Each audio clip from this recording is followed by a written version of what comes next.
একটু ঝাল ঝালটা বেশি খায় তারা। আমি তো খুলনার। যাই হোক আমিও প্রচুর ঝাল খাই। আচ্ছা, ১০০, ১০০, ১৫০, ১,০০০ থেকে শাড়ি, হ্যাঁ, ৳১০০, ৳১২০ শাড়ি পাওয়া যায়। আসলে ঠিক কথা বলেছ।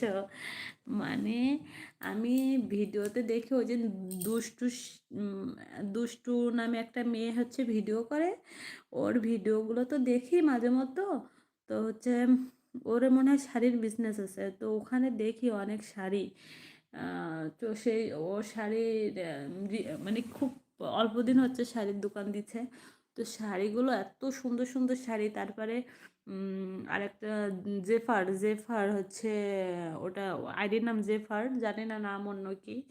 তো ওনার আইডিতে আমি কতদিন করে নক করেছি যে শাড়ি নিব, বাট ওরা বাংলাদেশে সেল করে না। মানে এত অল্প দামে আমি জাস্ট অবাক হয়ে যাই যে আমি যদি থাকতে পারতাম, আমি যদি ইন্ডিয়ায় যেতে পারতাম, আমি যে কত শাড়ি কি না কিনতাম।